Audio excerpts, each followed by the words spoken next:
தமிழ் பேரினத்தினுடைய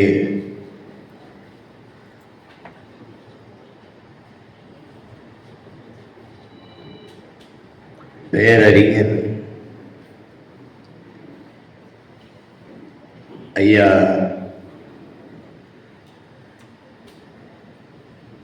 குணா அவர்களினுடைய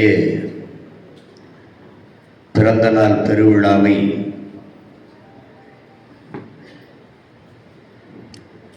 நாம் மகிழ்வோடு கொண்டாடி கொண்டிருக்கிறோம். இந்த விழாவை